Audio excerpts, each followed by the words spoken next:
On this special episode of the Beyond Jaws podcast, Dave and I recount the year in shark news, shark conservation, shark science, all things that have to do with shark. We're going to talk about what happened in 2025 as we are approaching 2026. It's going to be a fun episode. We're going to be talking about orcas versus great whites. We're going to be talking about the Jaws, the movie, the 50th anniversary. We're going to talk about some protections that happened to sharks with the CITES. We're also going to go over some things that happened to us with our podcast and our own podcast. So it's going to be a lot of fun. So stay tuned and let's start the show. Hey everybody, welcome back to another exciting episode of the Beyond Jaws podcast. I'm your co-host, Andrew Lewin, here with my co-host, Dr. David Ebert, also known as the Lost Shark Guy. We're going to be today talking about all things sharks, what happened in 2025. Dave, are you ready to start this? Oh, I'm absolutely, Andrew. I'm pumped up and ready to roll. Man, it's great. Kind of like look at the year and recap and what we have to look forward to in 2026. Absolutely. It's gonna be a lot of fun because a lot of stuff happened in 2025. So we're gonna get to it. Let's jump right into the big news around that happened in 2025. There was a paper coming out talking about how orcas were shaping the population of great white sharks in South Africa, particularly in False Bay and other bays, and the fact of a lot of the great white sharks have disappeared from the area. We don't know really what happened. There are some theories that have happened through some data and through some evidence, but orcas tend to obviously sort of dominate the news cycle and the headlines when there's two orcas, port and starboard, that come in and they grab the livers of the great whites, and they're known to come in and we had Alison Towner on to talk about it and to come in and within a half hour, a couple of hours or 3 hours, they killed, a good number of sharks, over 5, maybe even 10 sharks. I think it was 17 was the number, but an incredible amount of sharks that obviously dominates the news because people are fascinated with, great whites and they're fascinated with orcas. But there are two prevailing theories on why there's been such a disappearance of these great whites where they dominated the food chain before they were the apex predator. Dave, why don't you just kind of give a quick explanation? This is going to be a half-hour episode, but we're going to try and, crunch this into that because we have other stuff to talk about. But, give me your thought or talk about the two, prevalent theories. I think, the two theories, as you kind of outlined, you have the one that these two orcas have basically knocked down the population of great white sharks in the Western Cape and South Africa. The other theory is that a lot of the species, kind of the mid-trophic level species that white sharks would feed on, besides sea lions, or other sharks and rays and some of the larger predatory bony fishes, those populations have been affected more, which has been more of has impacted the great white shark population as much as well, in addition to the two orcas. And we've had people on, so we have had Alison Towner on, we had Chris Fallows on a few years ago. We've had some different people on. Of course, I know people on both sides of the issue quite well in South Africa. And it's a fascinating story that's going on. I mean, I can tell you from my own experience when I was there was no shortage of white sharks in the Western Cape. They're very common. They're, ecotourism were quite prominent at the time. Shark Week still goes out and tries to find great white sharks breaching out around Seal Island and False Bay, although I think it's getting a little harder to find. Talking with Jeff Kerr and a few people we've had on the show in the past. It's a fascinating story, but I think also people need to look at historically what's gone on, because I know from the 50s and 60s, which is before my time, great white sharks are quite common up in KwaZulu-Natal, which is the east coast of South Africa, Durban. And part of that was because they used to have a whaling station up in Durban back when they did whaling. And these large white sharks would follow the whale carcasses into the whaling station. And they used to have a club they used to call the 1,000-pounder club. And fishermen would go out onto the jetty there and try to see if they could land a 1,000-pound white shark. And there's an angling club based right there by the Durban harbor that you can go in there and you can see these pictures from the 50s and 60s of these giant white sharks they would catch. Now, put aside what you might think of people fishing for large white sharks. Again, this was back in the 50s and 60s. But the fact that white sharks are pretty common back in that day. Now, going up to when I was first came to South Africa in the kind of mid late 80s, early 90s. White sharks in the Western Cape, Cape Town, and that area were very common. It was, it was pretty common. But up on the East Coast there, Durban and North, they were not as commonly seen as they were. And so I don't know if there could have been a shift somehow, some oceanographic changes that have maybe pushed the white sharks that way. It's possible it's the orcas. It could be a reduction of some of their food in the Western Cape. Right. There's a lot of different theories abound as far as what's going on out there. And again, from my recollection, when there used to be a lot of white sharks there, it's hard for me to imagine that two orcas have hammered the population that much. But you never know. But it just seems like I tend to think there's probably more going on, just in my own opinion, besides just the two orcas there. And a thing you and I, Andrew, have talked about off air a bit is like, where's the pods for these particular orcas? Because orcas are very social animals, and they tend to occur in a pod. It's like, where are the pods for these? I don't know if anybody's. That's a good question. We should ask some of these. Yeah, I remember when we had Allison on the podcast, we talked about that because I was like, "Are they part of a pod?" And she was like, "That's a great question," because she didn't know.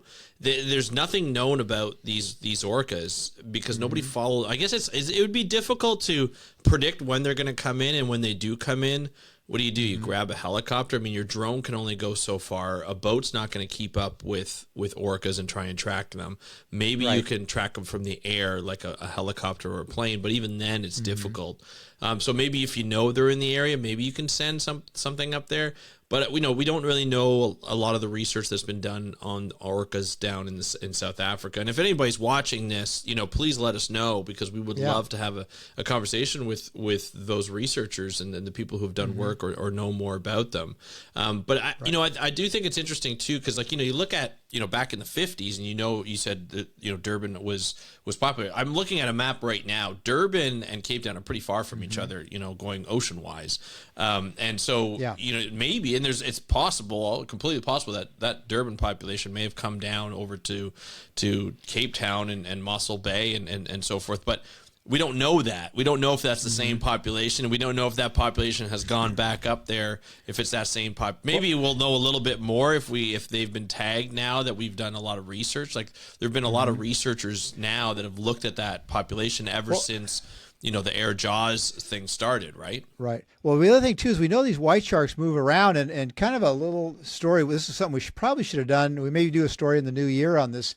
Is that there was a white shark tagged off South Africa that turned up in Indonesia. Right. That's again, that was Alison Towner too that came out with that paper. Yeah. Right? Well, I don't know if. Yeah. Well, here was the other funny part of the story, was the person that got the tag from it actually contacted me and asked me if I knew whose tag this was. Yeah. And that set off a whole detective story. And at the time, the fishermen said it was a longfin mako shark. Oh, okay. And so I reached out to a number of people that I knew, including Alison Towner and others, and said, "Hey, I got this colleague in Indonesia who got this tag." And basically, a long story short, it turned out that we were able to track down that whose tag it was, and they actually tracked it back down, and it turned out it was a tag that was done off South Africa, that wound up a couple years later off Indonesia, and that's so insane. That's so you've cool. so you've got these sharks traveling all over the place. You think about it doesn't surprise me. These are large white sharks being able to move such great distances, but I don't think anybody had in their bingo card that these things would go all the way to Indonesia. We know there's at least one record going to Nigalu Reef in Australia, but here's another example. Well, and it's so interesting to see. Like, again, I'm looking at a map, so I just kind of zoomed out from South Africa to look at where South Africa is compared to Indonesia, and it's kind of interesting because you have.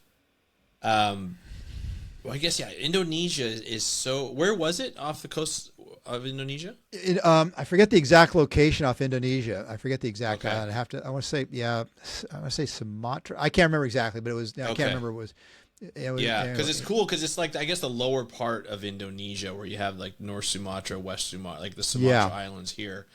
because like the main island of Indonesia, like when you look at it, like the Borneo and stuff, it's covered. It's basically like a barrier from like Sumatra becomes a barrier to Right. the rest of Indonesia. So it becomes interesting to see like where they've gone and how they've navigated through that. But yeah, it's just so cool to see these big migrations from these large sharks. Obviously not surprising to, based on their morphology and their size that they can, and they're obviously an apex predator, so they can survive that trek. But just the way they go from back and forth is right. cool. And I mean, in Indonesia, I mean, there's records of great white sharks from there, but they're not considered that common. Right. In there and stuff. So they tend to be deeper. Hence why they more thought it was a mako, probably. No, actually, this interesting story. They and there was specific. The fisherman said it was a longfin mako, which wasn't even, which is the short fin's a more common one. Oh, okay.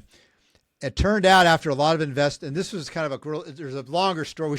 Maybe we'll get somebody on here talk a little more detail. I mean, I could tell you about my part of the whole thing, but because I was the guy they contacted that led to them to figuring out. But it was kind of a detective story. It turned out that the fisherman knew it was a great white shark, and because great white sharks are protected, they didn't want to say it was a great white shark, but the fisherman knew it was, and because they'd cut the fin off where the tag had been put on the dorsal fin. And I remember seeing the fin going like, man, it doesn't look like a mako shark, but I didn't really, I was just thinking. Because you can only see so much, right? Right. They show you. Yeah, I mean, the dorsal fin didn't quite look like a long fin, and I'm thinking, and longfin makos are not that common. Mako sharks are a little more common, but the fisherman was kind of specific. But yeah, anyway, it turned out that they caught it. It was incidentally caught.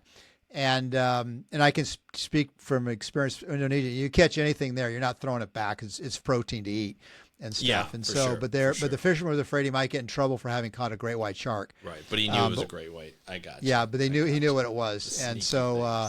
But that was a whole. Yeah, we'll have to have somebody come on next year and talk about this. It'd be a good bonus episode. It was a great investigative story in terms of how you figured this whole thing out. That turned out multi-continents and multiple people involved, and but yeah, just give you a sense of how far these white sharks can travel. Yeah, and going all the way there, and I got also another kind of little note on when I did my trip earlier this year in Madagascar. We might have found an area in Madagascar that people they catch very large and very small newborn white sharks off Madagascar, which might be a birthing area. Oh, which would be something we'll be following up on in 2026. That would be huge. Because that's never been detected, right? Not that I'm aware of. Okay. It's one of those things that some local people might be aware of it, but I'm not aware of. But not like in the literature or anything like that. No, to my knowledge, no. There's not there. So that's to be a whole unraveling story for 2026.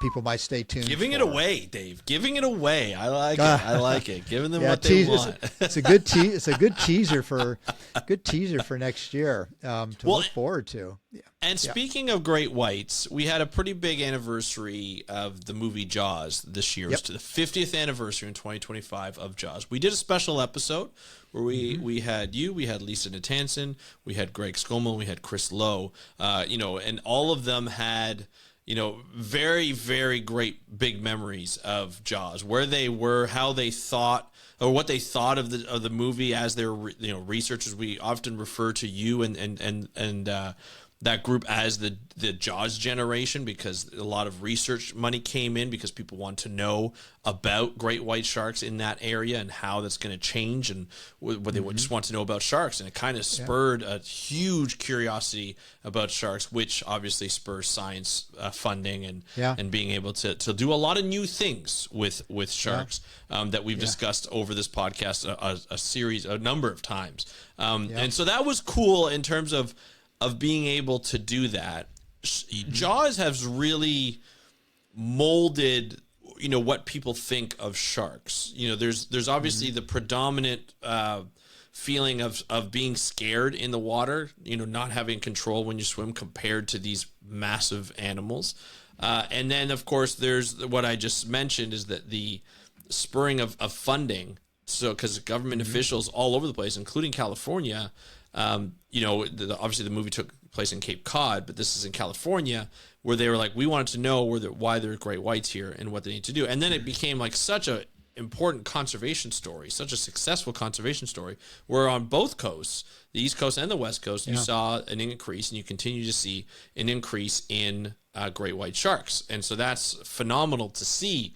But obviously people are still afraid of sharks, and Jaws, a lot of the times, like, I saw Jaws, I'm not going in the water. Why would I go in the water? So I guess, like, you know, after we did the episode, we got some really cool insights. You know, Chris Lowe talked about how he grew up there and he knew a lot of the people that were in the movie and things like that. He watched a lot of production. He saw the robotic shark that never worked, you know, that kind of stuff. What are, like, to wrap up your thoughts on the year for Jaws? You know, it's obviously played a significant role in the reputation of sharks and the funding of shark science. But, like, going forward, where do you see Jaws as the generation that watched it, kind of like, it almost becomes like a classic horror movie, but or thriller horror movie, as we get further away from its release date and, you know, 50 years after? Do you think Jaws is still the predominant shark movie that, you know, the next generation, Gen Z, Gen Alpha, have seen and, you know, lived by? Or do you think there are other movies that play a more significant role, whether they're horror movies or documentaries or anything like that? I still think Jaws looms large for a lot of people, even though I know we talked with some of the younger people that were born, like, you know, well after Jaws came out. You know, they watch it now and, you know, it kind of looks like a fake shark. You know, again, you have to look at the era. You know, at that time, the special effects were cutting edge in 1975. True. That was the thing. And you know, we mentioned, like, you know, Chris Lowe he grew up there in Martha's Vineyard. He watched the stuff, and, like, I think he used the term, he goes, a lot of it's for him watching, like, family home movies, because a lot of his relatives and friends were in the movie. Movie, and so, like, you know, kind of moving forward here, you know, I don't know if they've had that definitive sort of shark movie. They've all been sort of Jaws knockoffs. I don't know if there's been that one that's really kind of captured the imagination like Jaws did. And as I said, you know, I've said many times over, is that it laid the foundation for modern shark science, and things that, again, young people that were born well after Jaws can't understand. Like, there was things like, there's no field of shark conservation. It didn't exist. It was not in the lexicon at all. And a thing back then too, I've tried to emphasize when we've tied these conversations, is that it was really cool back then, because if you could think of something, you know, or most of us that were doing grad school, like, the professors were like, I don't know, go look, check it out, and let me know what you find out. It was like a Wild West where you could go try things. And back then, people worked in all kinds of tax. It wasn't just great white sharks. You know, we didn't know anything about white sharks then, but people worked in all kinds of tax. You know, we had Dominic Didier on, who talked about, you know, she made her name in ghost sharks, and she was in that era, that Jaws generation. She worked in a tax that nobody knew anything about, and so, like, I mean, all this stuff that's come on, shark education, outreach, even, you know, today, fast forwarding today to some of the shark communication stuff with social media and stuff. All this, to me, came out of Jaws, because there was nothing before the movie came out, and after that, you started getting the sort of the seeds in the whole science realm that eventually led to the conservation. You know, we've had Sarah Fowler on in a couple episodes in the past, and she was really one of the Jaws generations that really kind of started the whole conservation field. It's nuts. But you can't. So I can't think of any movie like today of what. I just can't think of a movie today, a shark type movie, that has that same sort of impact. I think, you know, we had Aaliyah Banchek on from the All the Sharks series on Netflix, which I have to say, which I thought was pretty good. You know, and I'm not one that's typically watches those things, because when you live in this world, you just don't really watch them that much. But for sure, it was kind of cool. They went out to look for some different sharks and kind of feature some different species of sharks for that program in the episode. And of course, we had Leah on the show to talk a little bit about her experiences and everything. And so that was kind of neat to see that they're kind of like trying to promote some other shark species out there. some other types of sharks, some shark diversity. So that was kind of cool to see, and we'll see if they pick up on that as on any of those things going forward.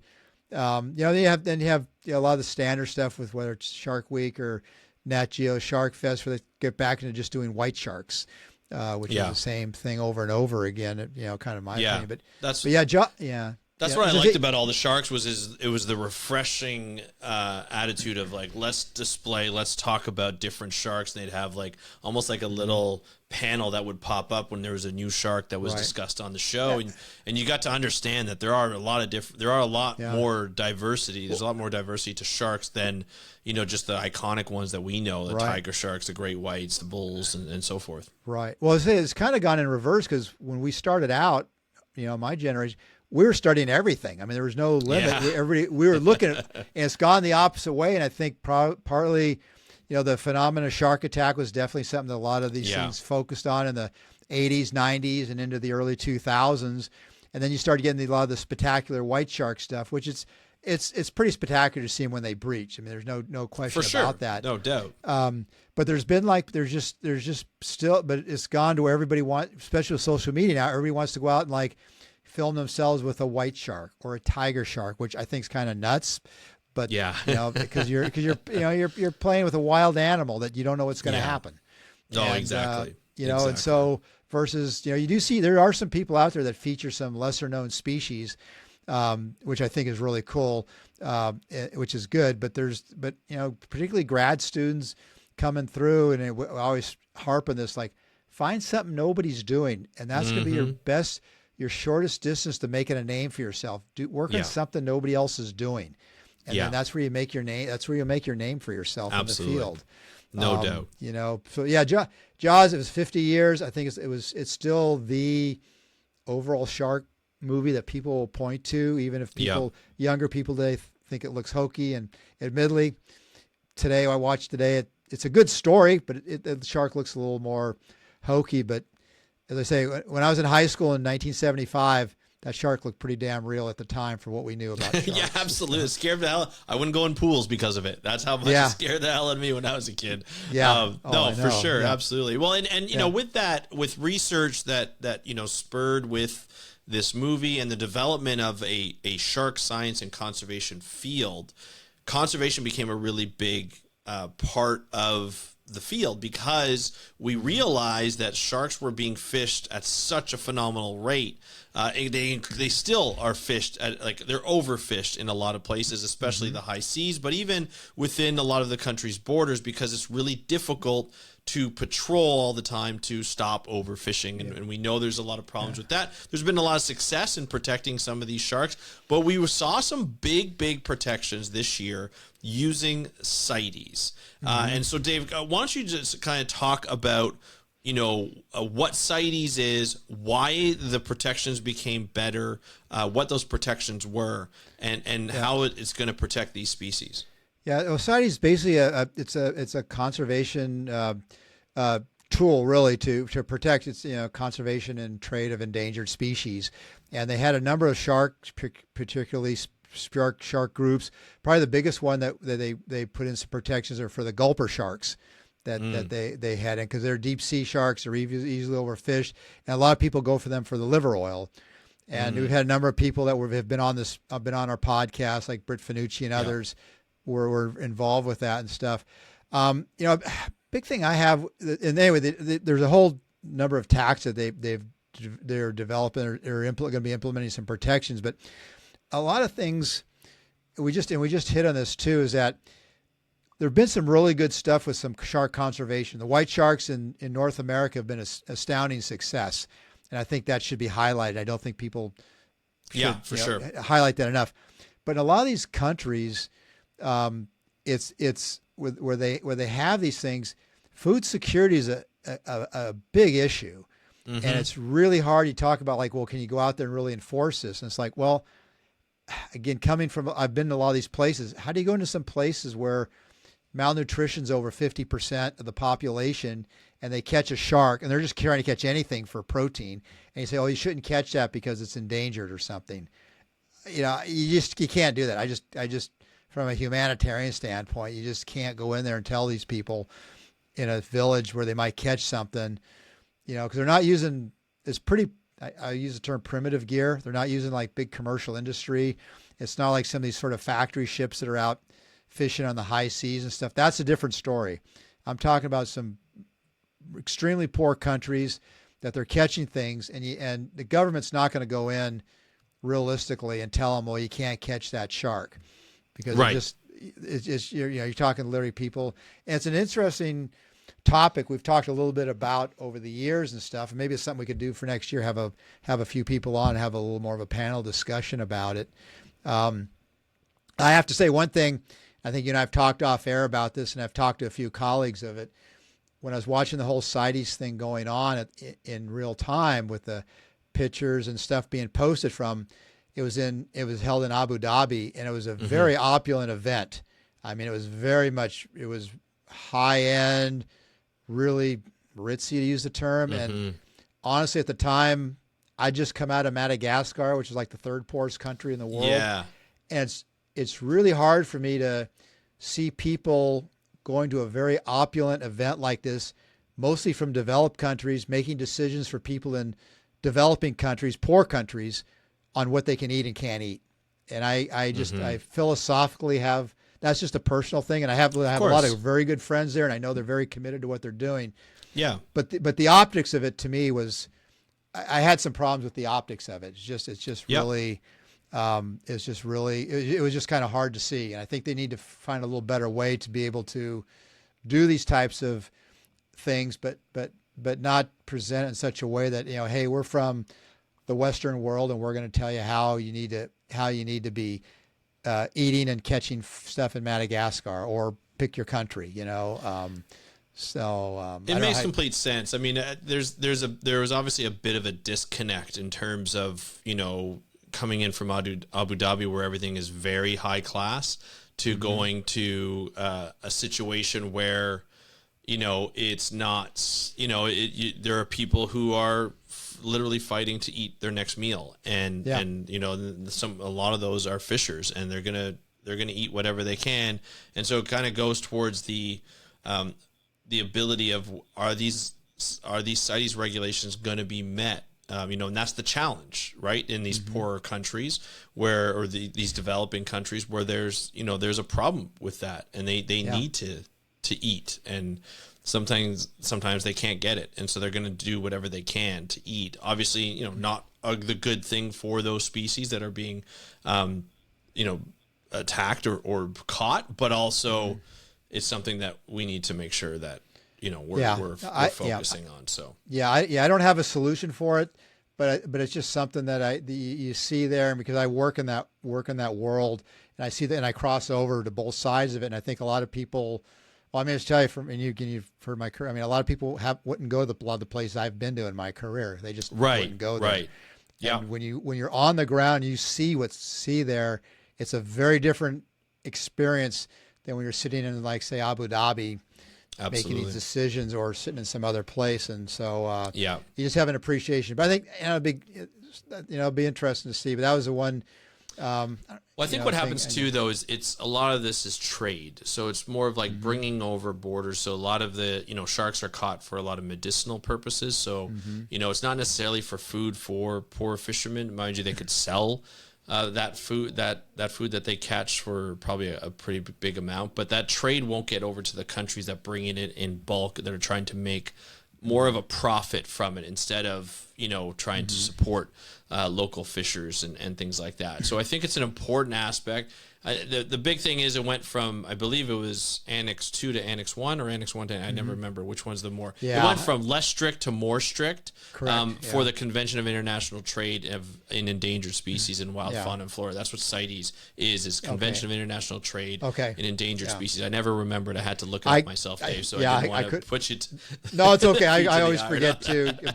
I'm so used to saying the acronym, I forget. Yeah, right? I have to look it up, too, even though I've only been dealing in that world for like most of my career, but it's like you're just used to saying one thing. But it's a challenge, and there's no doubt about it, where things are. But it kind of, as a side note to this whole thing, and younger people might be shocked about, but in the early 1980s, I think about 1983, there was a National Geographic special that featured Eugenie Clark, Right. the shark lady. And in the it was a really well done episode, but she's promoting the use of shark liver oil for medicinal purposes in the program. That's so interesting. And and this just tells you where we've gone today, because back at that time in the early 80s and even in the 80s, it was kind of like thought, oh, we just use, liver oils. It works for medicinal purposes. And but the research hasn't necessarily. That was more of a cultural thing where it was she was going by the culture because that's what they use it for. So she's like, oh, there must be a purpose for it. But then when the actual research comes out in peer reviewed journals, and some of them they find out it doesn't work, then that's when you change your mind, right? Yeah, I mean, Jeannie was part Japanese as well, but again, this was like, I think I want to say 1983 National Geographic. I mean, we were only like 8 years past Jaws at that time, and really the whole shark research thing was really just starting to kick into gear at this point in time and stuff. Well, especially looking at sharks for medical purposes too, and their properties there too, right? Right. Yeah. And this was all new. At that point. This was all new stuff that just came about that we had no idea. What we had no idea at the time, and so you always have to look through the lens of history. And if you're younger people, it's not often you have a chance you could talk to people that have lived through that, like, I have, and Chris Lowe and Greg Scommel and Lisa and Dominique and stuff. If you catch us at a conference or someplace, talk to us about, because I can tell you exactly firsthand experience. You're not having to read like a history book or something or guess what it is. It's we lived it, so you can get a more of a better perspective on the whole thing, I think, if you're talking to people. So that was some of the highlights I thought we had for some of the big issues that we had. Big stories came out in 2025. Absolutely. Yep. And another big story too. We to talk about beyond Jaws, just in general. Spotify always comes out with their Wrapped. And it looks for users. If you're a subscriber to Spotify, or if you use the Spotify app, they come out with an app for those particular users, and they talk about what shows you're a part of, or which ones is your top of your list, or your top 10, whether it's music or whether it's podcasts or what have you. But they also do it for podcasts, and I assume they do it for music artists as well, but they do it for podcasts. And so, Dave, let's talk a little bit about some of the things that Spotify, this is only on the Spotify platform, but some of the things that we did. So, our total audience grew by almost 20%, by 18%, which is huge, in the podcasting industry, especially these days when there are so many podcasts out there that people could be listening to. We also had total new audience actually increase from last year by over 600%, like 681%. That's a big number. Our follower count increased by 33%, which was great. Our listening time, if you look at it in minutes, it was over 80,500 minutes. If we look at days of listening, it was actually 55 days of listening in terms of the total amount of times that people listened to us, which was kind of cool. And then we had, what's this increase in total listening time from last year was 8%, which was great. And then it also talks about one of our most played episodes was Simon Pierce, which had played 107% more than your average episode. So we talked about whale sharks and megafauna and conservation, which was really cool. A long friend of yours, right, Dave? With the Marine Megafauna Foundation. Marine Megafauna Foundation. Yep. Which was huge. And a long time. Yep. Yeah, so that was pretty cool to be able to speak about that, and the new research that they came out about that. And then we had 52 countries were reached on Spotify, which is really cool to be thought that we're doing that. Germany, Canada, United Kingdom, Australia, and of course, United States was number one. We had, what else? Our top fans. So we had 269 fans where we were part of the top 10 of their shows. We had 166 fans that were top 5. And we had 45 fans. We were the number one show on Spotify. So 45 people looked to us first when they listened to their podcasts, and that's pretty cool. Did you tell me too? We've had downloads from like 170 countries now too. Total, yeah. Like when we're looking at audio, we're looking at all the apps, and so far, yeah, and that's pretty cool too. Absolutely, I thought that was a pretty impressive figure to having so much, considering we just started this whole thing as a concept about 5 years ago now, and it's just really gone on, and we're up to whatever 100, 130, 135 episodes now. Considering, I think from what you told me, like most podcasts sort of peter out at about 10 episodes. Absolutely. We've kind of there's the pod fade right after about 7 to 10 episodes. People will tend to basically pod fade. They stop podcasting, which is kind of cool. Something like we're on YouTube as well, so we had over 26,000 views on YouTube. Wow. Watch time of over 1,000 watch time hours. And then we also gained 123 subscribers this year, which is really cool, to bring us up to 635 as of this recording. So if you haven't watched this, if you're a YouTube fan, you haven't watched us on YouTube, you can go and subscribe to the YouTube channel. Just look up Beyond Jaws podcast, and you'll be able to find it. And you'll see our logo. It's the same logo we have on our audio podcast as well. And so 2025 was a pretty big year for us. And then, of course, in 2025, we also released your documentary series, which, you want to talk a little bit about that?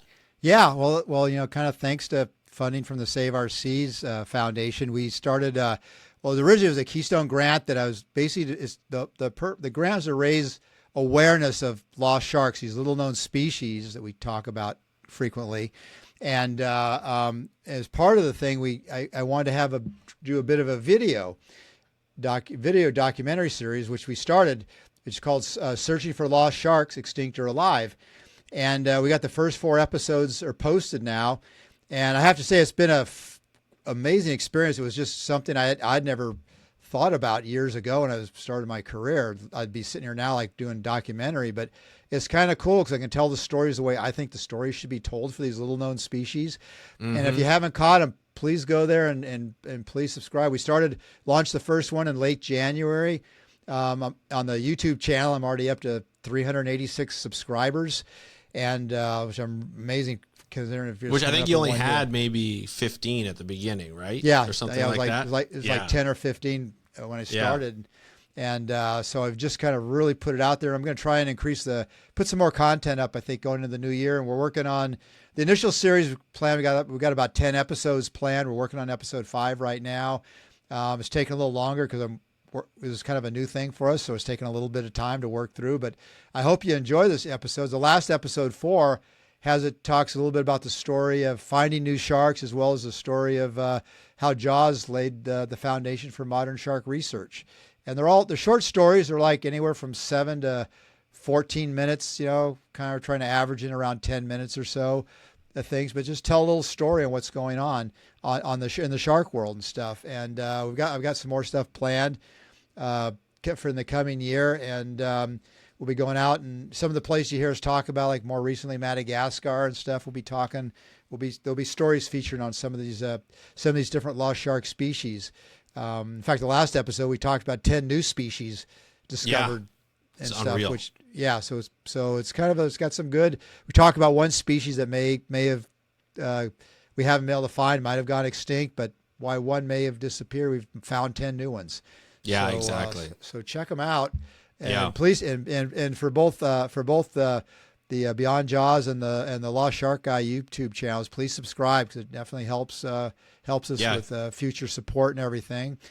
And Andrew, you've got a bit of a thing for your How to Protect the Ocean YouTube channel too. Congratulations! Thank you. I hit over 1,000. I hit the 1,000 subscriber mark, which was really, really cool. I hit the first monetization level for YouTube, which is I can do memberships, which will be coming out soon, and I can do super chats, which I'm still trying to figure out. I'm a YouTube user, but I don't do a lot of like live. So super chats, apparently people can pay to get their comments to go higher during like lives and things like that. So it's pretty cool to get to that level. I've been working on it for about a year and a half to really focused in on YouTube as well as the audio podcast. It's the same essentially, but I will be coming out with some more. We've got a podcast with Angelo Villagomez coming out in the new year called we've tentatively named it Two Polar Bears and Flip Flops, because we look like the shapes of polar bears, and we like to wear flip flops. So we got that as well. And that'll be a live podcast on the How to Protect the Ocean, or on the Speak Up for Blue TV channel. And then so it's gonna be fun. I'll be doing a bunch of lives as well, just kind of like encapsulating that and trying to get more hours on the thing. So pretty cool to do. It obviously takes a lot of work and a lot of commitment to keep consistent and continue to get views. But, again, thank you for everybody who supports not only Beyond Jaws and not only Lost Shark Guy channel, but also the Speak Up for Blue TV channel, because it's very important to both of us to have these channels and to be able to enjoy, putting out content for science communication on an audio and video platform that's YouTube, and as well as the audio podcasting.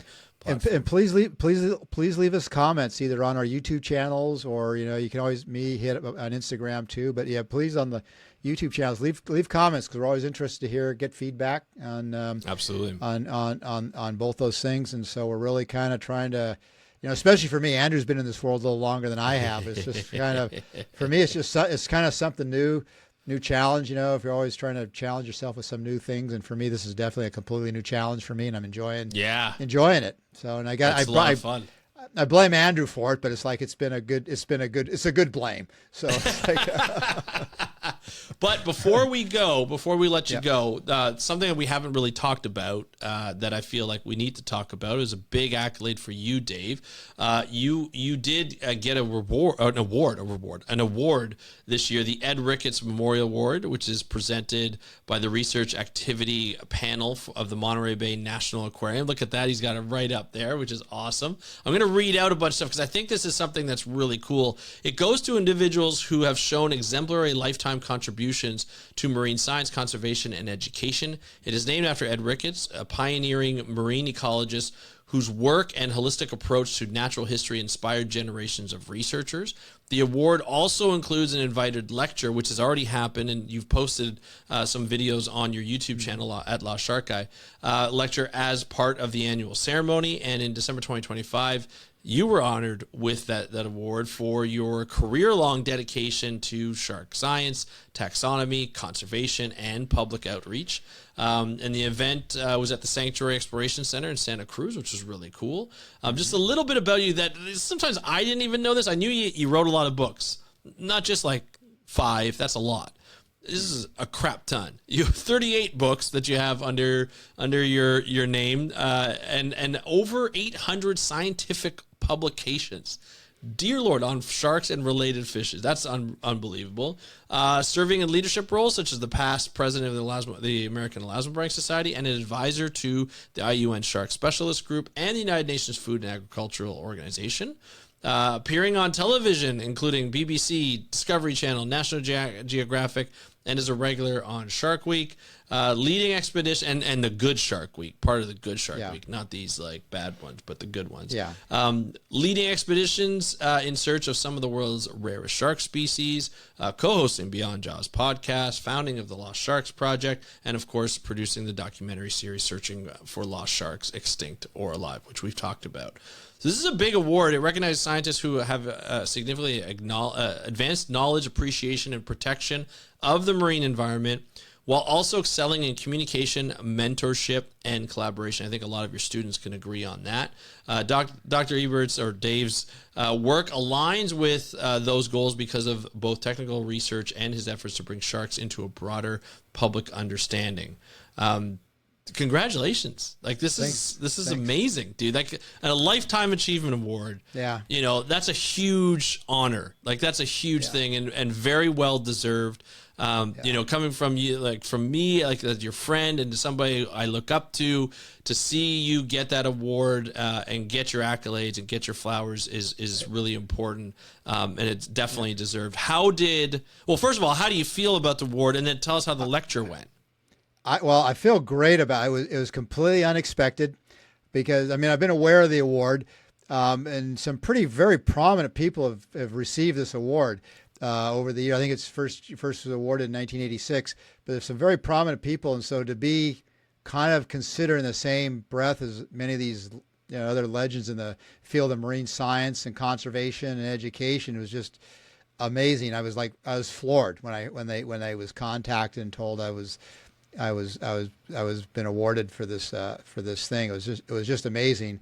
And then I gave a presentation at the Sanctuary Exploration Center on December 10th, and they're going to have it. The thing will be posted online in the coming weeks. They didn't have it. We're coming into the holidays, so they weren't sure exactly. But when that's up, I definitely will be posted on my social media contacts. They'll have the full lecture. It'll have on there, and if you want to kind of get a whole tour de force on how not to become a shark scientist, listen to it, because I kind of give the snapshot overview of how I went from like getting a childhood fascination and turned it into a lifelong career, and all the ups and downs. And as you know, Andrew, from the people we've had on here, it's never a straight trajectory. And that's the thing I pass along to young people. It's not going to be if you want to do this or go into whatever field you choose, it won't be a straight trajectory. But if you're, I always tell people, if you have a positive attitude, if you're driven, you're focused, you're persistent, and above all passionate, you'll go a long way in life. And I'm definitely fall into that category. 'Cause I have a lot of professors and teachers that are probably rolling in their graves now in a good way, from where I was to where I've come. But I stayed focused my whole life and knew what the goal, where I wanted to go. And that's the best advice I could share with younger people. And if I could share one quick story here, before we go, I told you about, we were talking off air, but in my presentation, when you have a chance to listen to it, what really changed the trajectory of my life was when I was finishing my bachelor's degree at Humboldt State University. I literally had a cup of coffee. I ran into a professor I knew there, asked me what I was going to do, and I said, well, I was going to go study sharks and travel the world. I was like 21. I forgot what I know. I was 21, 22. And he said, well, let's go have a cup of coffee. And over that cup of coffee, he convinced me that I should go to grad school. And I about passed out. I was like, are you kidding me? I'm just going to be happy getting I barely got through a bachelor's degree, and you're talking about graduate school. And nobody in my family had ever been to grad. It was completely, I had no one in no thing. But that cup of coffee changed my trajectory, because I went to grad school. I talked to Greg Kaye. My grades weren't great. I was not like, going to go there. But Greg gave me an opportunity to go to study under him at Moss Landing. I went there. I persisted. And during my time as a grad student at Moss Landing, I met Leonard Campagno, which, again, changed the trajectory of my life, because the story, I've told this before, but literally as he was heading off to South Africa, and Leonard's from San Francisco, and I knew him when he was there, as he left for South Africa, I just asked him, like, hey, need anybody to carry your bags? It was that simple a question. Yeah. And it literally that question. It was literally that question. And 8 months later, he called me up and said he had a PhD position. And off I went to South Africa, and the rest is sort of history. But it all came from a cup of coffee with a professor at Humboldt State. Unreal. Led to all that whole thing. And one of these days I'm going to write my memoirs and stuff. I'll get a little more detail on it. But literally, I can't state enough that sometimes it's something as simple as like a cup of coffee with somebody can have such a profound influence on your life. And that was me.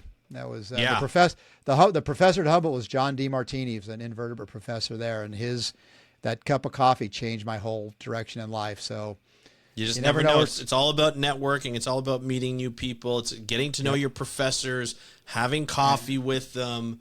Having a good professional relationship with them, and just getting to know them. And the stories that we tell or have people on to tell are the stories that people share with each other when they meet, for coffee, or they meet at a conference, or these are the stories where you're just chilling out, you're relaxing, and then you never know what conversations will come up and what opportunities will come up. And I feel like that is the huge thing that people don't realize just by engaging with their professors. And there's so many myths about people like, professors are intimidating. They just out to get you. It's not at all like that. This is about coming at you, trying to help you. They become your colleagues after a while, and you just never know what might happen. So we'll end it on that. But Dave, congratulations on the Ed Ricketts Memorial Award, much deserved, and you obviously belong in that prestigious names of people who have won it in the past, and I'm sure there will be more in the future. Probably people that you've had an influence, especially within the shark science degree, and all the people that have been on this podcast so far have had an influence on like that Jaws generations and more, to be able to do that. I mean, over 800 scientific publications and 38 books. That's unreal, and probably still counting, because I know we've talked. There's something in the works. There's more coming. There's more coming, so that's awesome. But anyway, again, thank you to everybody for listening to us over this past year. We can't wait to get started on 2026. We'll have more guests, new guests, old guests who have been on in the past. We're going to be talking more about shark research and shark conservation. You never know what we're going to be up to in 2026, but we want to thank you for supporting us. Thank you for subscribing and following and sharing with other of your colleagues or people you think are going to, benefit from this, because this is a big deal to us and we want to serve you. We want to make sure that you enjoy it as well. So Dave, can't wait for 2026. It was a great 2025. Looking forward to looking in the future. Yep. And Happy New Year. Happy New Year, everybody. Happy New Year for sure. All right. We'll talk to you soon.